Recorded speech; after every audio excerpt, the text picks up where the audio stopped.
Hundreds of years have elapsed since last week in Sunday school, but you can see it and you will see in the weeks to come as we study Moses and the Exodus why we started with Joseph, how that set the stage for where we are now.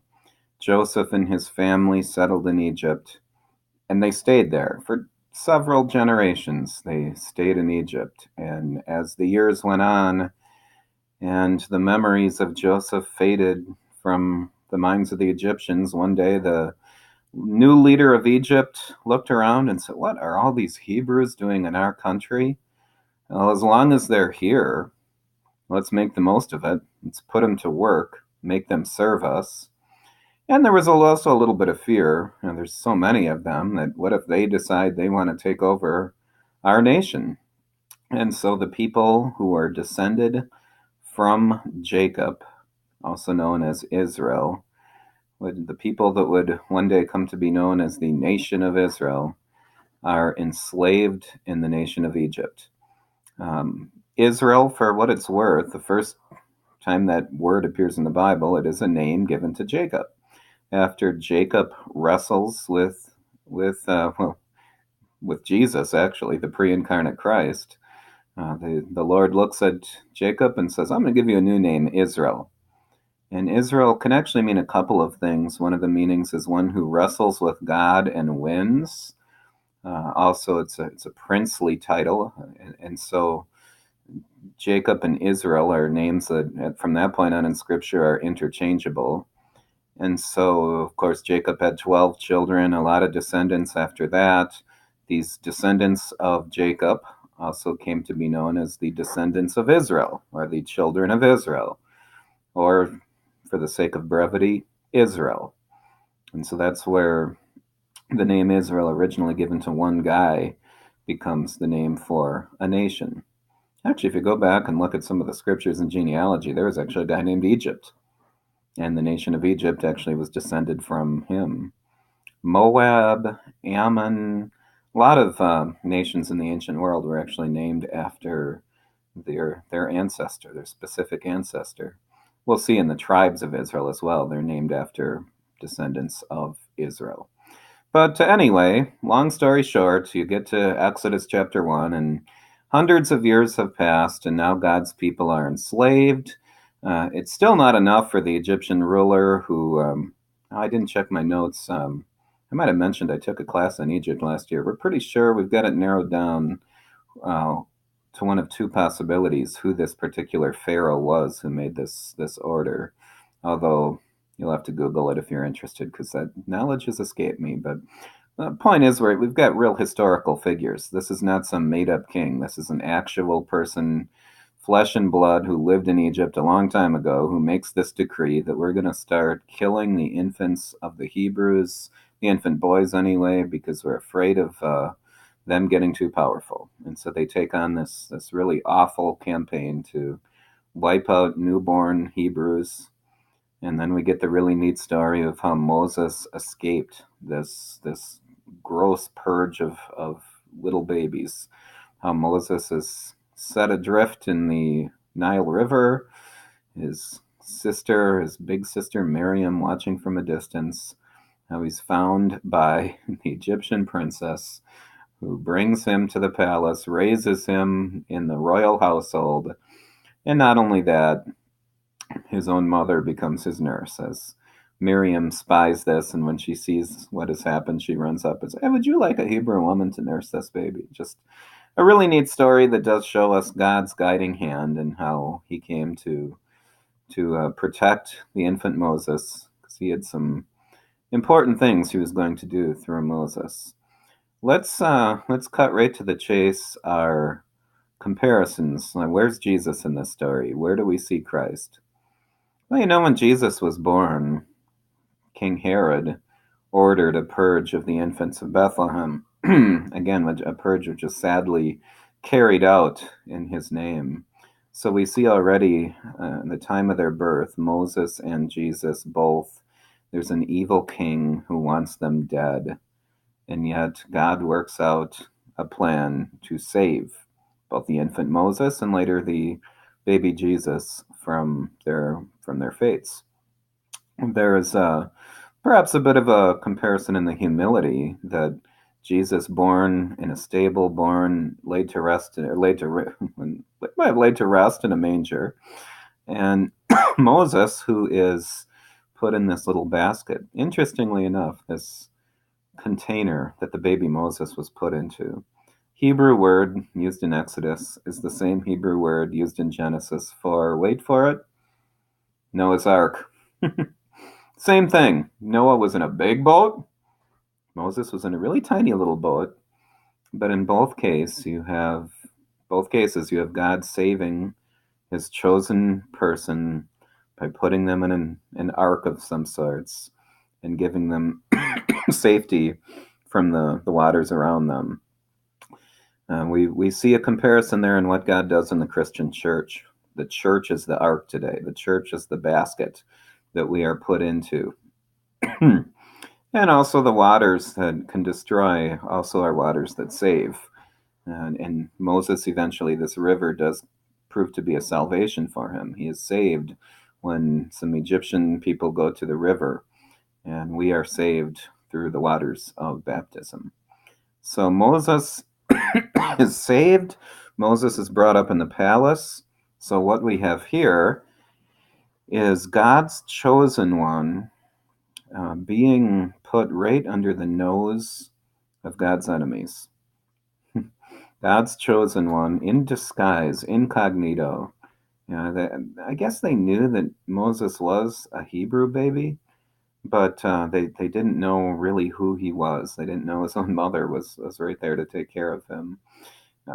Similar way when Jesus comes into the world, he is right under the noses of God's enemies, God's chosen one, God's anointed one, ready to carry out the task appointed for him from within enemy territory.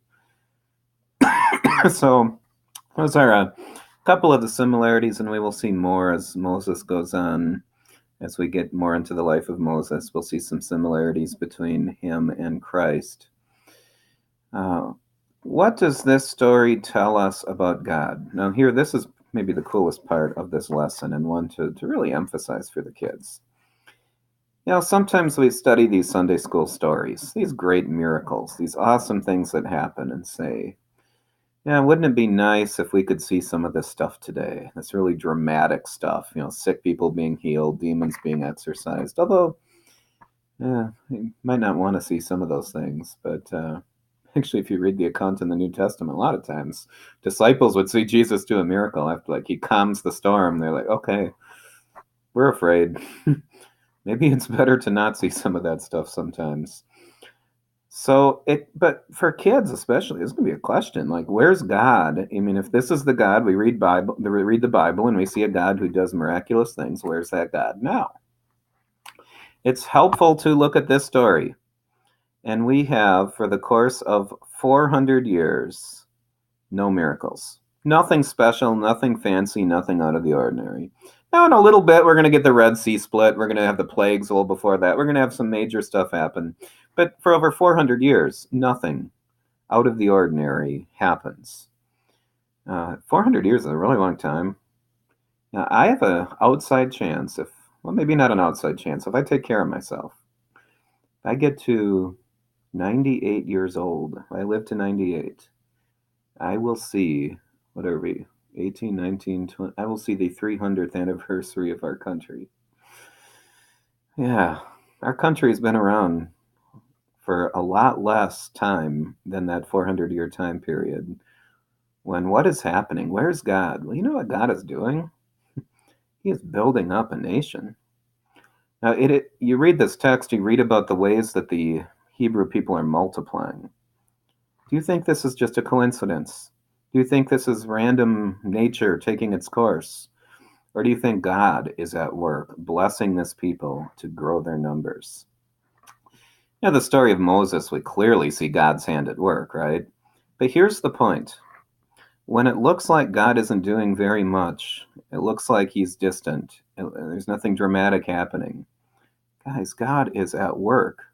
He's still accomplishing stuff. Today, we live in a time where we don't see a whole lot of dramatic stuff, at least supernatural dramatic stuff visible to us. Don't mistake that for thinking that God is not busy at work.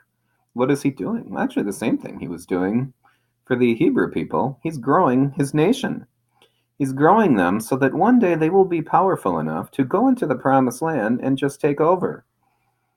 He's got different purposes now in growing his nation. We're not looking to one day conquer an earthly territory, but God is growing his people. He's adding to the ranks of his nation. And one day we will come into our inheritance and we will come into his promised land and we'll see some dramatic things, just like that time of relative quiet came to an end after 400 years and we saw things like the Red Sea splitting into. We're going to see even greater things than that when the Lord returns in his glory. That day is coming. Until then, do not mistake what's going on now for God's silence. God is at work growing his people, growing his nation. Ultimately, um, he's saving people. There's persecution during that time. I mean, my goodness, these people are in slavery.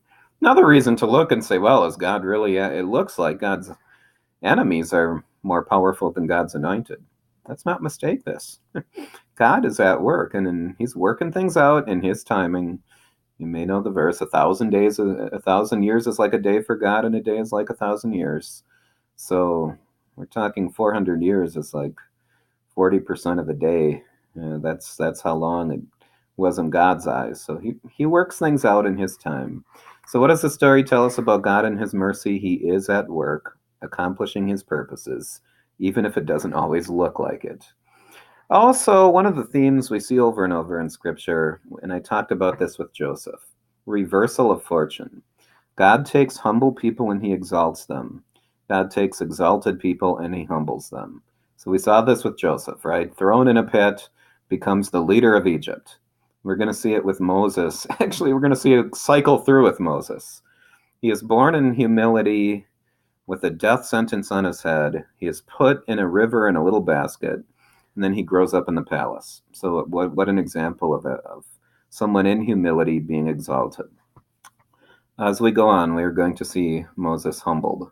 Moses gets a little bit too exalted, and God humbles him. But then we see God exalt him again, getting ahead of ourselves. But this concept of the reversal of fortune, again, a theme we see all through Scripture and a theme we see in this story. What does the story tell us about who we are? Well, during this time, the children of Israel were God's chosen people. Did they look like God's chosen people? I mean, if you were an outside observer looking at Egypt, and you got the Egyptians and the Hebrews, which one would you just think, based on circumstances, are God's chosen people? The ones who are slaves, or the ones who are the ones enslaving the Hebrews? From all outside appearances, looks like the Hebrews must not be God's chosen people, except they are. And we'll see eventually they are proven to be, they are shown to be. God's chosen people don't always look like God's chosen people. Sometimes we look like we got it worse than the evil people of this world. And yet we are still God's chosen people. So, what this story tells us about us: if you want to know if you are one of God's chosen people, do not look at your circumstances. Do not look at your bank account. Do not look at your body and your physical health. Do not look at your popularity with other people. Look at your baptism. Are you God's chosen person? Are you baptized? Yes. End of story. But I'm poor and I'm sick and nobody likes me. Well, God likes you. You are God's chosen. You are, whether it looks like it or not. And in time it will be revealed. Just have some patience, it will be revealed. It very much is revealed in a few weeks who God's chosen people in Egypt are. There's no doubt at the end of the story. And finally, how to live in light of our identity as God's chosen people. Well, some of the theme we talked about with Joseph, going about vocation, working, even if you're a slave, like God's people were. They worked hard. They didn't have a choice, but work hard where you are, wherever you happen to be. So a lot of these themes from Joseph being repeated here again in the book of Exodus. Why we started again with Joseph.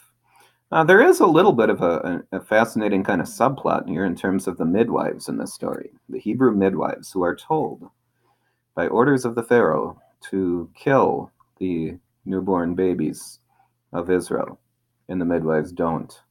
Not only that, but they actually flat out lied to the fair. Like, oh, we got there too late.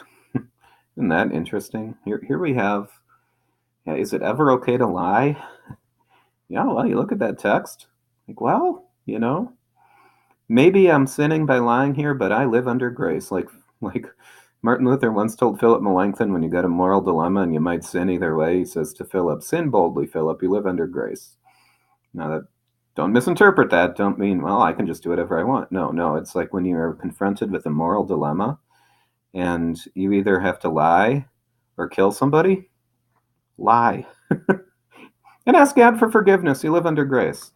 So these Hebrew midwives really show us, and when it comes to who to obey, fourth commandment, we obey those in authority unless they tell us to do things contrary to God's law. In killing babies, yeah, there's a natural application here too. We have legal abortion in our country. But nobody forces anybody to carry out an abortion in this country. But if they ever did, we'd say no. Yeah, we do not kill, we do not murder, we do not break the fifth commandment. And these Hebrew midwives, they got it, and God blessed them for it. Text says God was even more merciful to these Hebrew midwives who upheld His plan to preserve life rather than to snuff it out. So some good stuff here, some good stuff to come as we get into Exodus in the weeks to come. God bless you on your preparations as we start a second month of Sunday school. I pray that things are going well. If you ever need anything, let me know. Talk to April, who's doing a tremendous job. She'll help you out with anything you need. And we'll get together for a few minutes of prayer on October 7th. God bless you. We'll talk soon.